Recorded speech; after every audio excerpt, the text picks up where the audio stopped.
欢迎来到人生有道，岁月如歌，道在其中，一起感悟人生。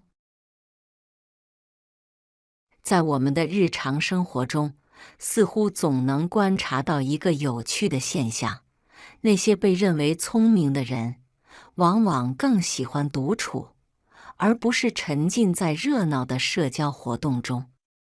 无论是在学校、工作场合，还是社交网络上，我们常常发现，高智商人群更倾向于安静的学习、思考，而非频繁的参与社交活动。那么，为什么越聪明的人越不喜欢社交呢？一、高智商人群的思维特点。高智商的人往往具备更强的分析能力、逻辑推理能力和独立思考能力。他们在面对问题时，更倾向于深度思考，而非随波逐流地接受大众观点。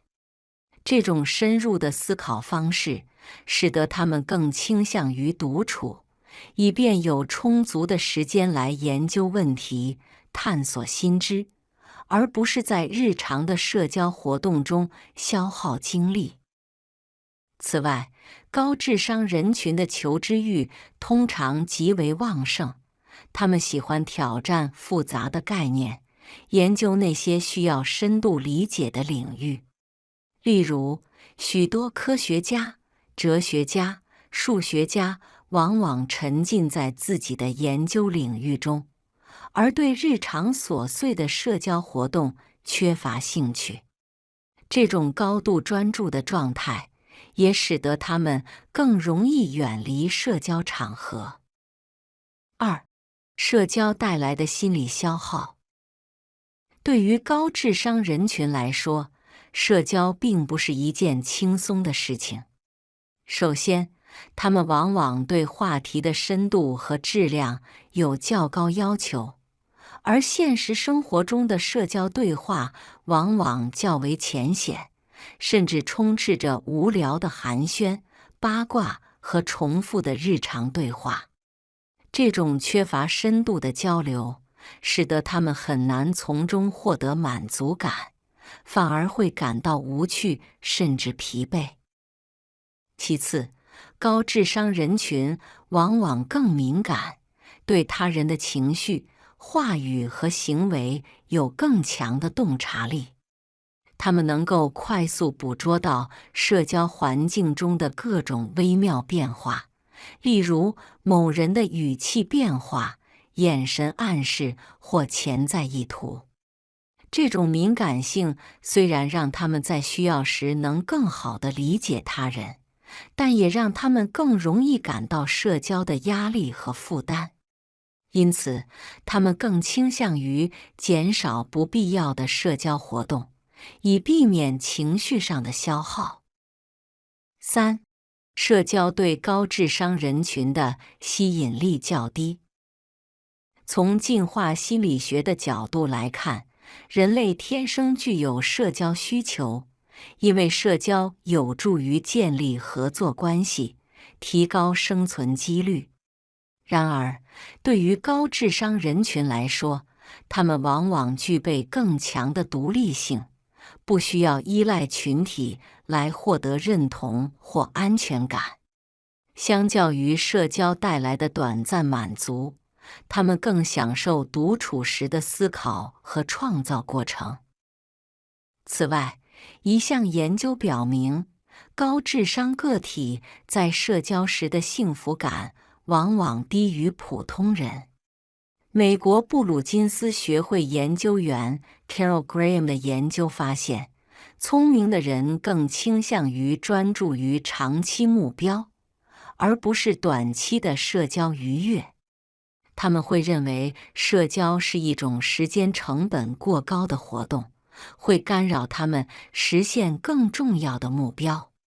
因此，他们更愿意把时间投入到学习、工作或个人兴趣中，而不是花费在频繁的社交活动上。四、高智商人群的内向性特征。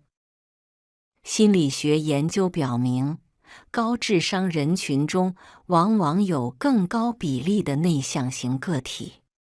内向型人格的人更喜欢独处，他们的能量来源于个人的思考和探索，而不是社交互动。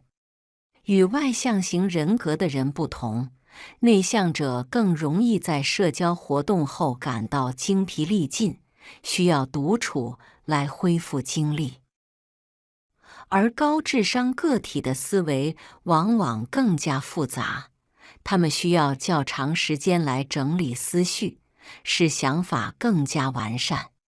相比于在社交中迅速反应，他们更喜欢在深思熟虑后再表达自己的观点，这使得他们更倾向于减少不必要的社交，以保持思维的清晰和高效。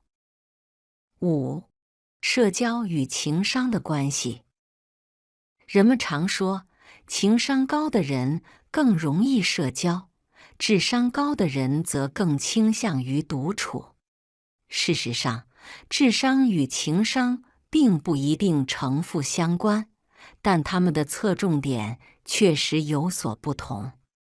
高智商个体更擅长逻辑分析、抽象思考，而情商高的人则更擅长情绪管理、人际关系和沟通技巧。马云曾在一次演讲中提到，情商高的人容易成功，大家都喜欢他，他的机会就多。而读书好的人又不愿意和人交朋友，所以智商高的人情商偏低。虽然这句话有些片面，但它反映了一种社会现象：许多智商高的人更注重个人成长和知识积累，而不是经营人际关系。由于他们的兴趣和关注点不同，自然在社交方面的投入也相对较少。6. 高智商人群的社交需求。尽管高智商个体不喜欢频繁的社交，但这并不意味着他们完全不需要社交。事实上，他们只是更倾向于选择深度社交，而非广泛社交。他们更喜欢与志同道合的人交流，而不是参加大量浅层次的社交活动。他们的社交往往具有以下特点：他们更倾向于小范围、高质量的社交，而非广泛的人际关系。他们更喜欢围绕兴趣或学术话题进行深入讨论，而非闲聊。他们的朋友往往较少，但关系更为稳固和深厚。他们的社交往往带有目的性，例如获取知识、寻找合作伙伴或探索新的想法。因此，高智商人群并非完全回避社交，而是以更有选择性的方式进行社交，以确保社交活动能给自己带来实际价值。聪明的人不喜欢社交并不是绝对的真理，而是一种趋势。高智商人群更倾向于深度思考、独立探索，这使得他们减少了对社交的依赖。但社交在人生中仍然扮演着重要角色，如何在个人成长和社交之间找到平衡，是每个人都需要思考的问题。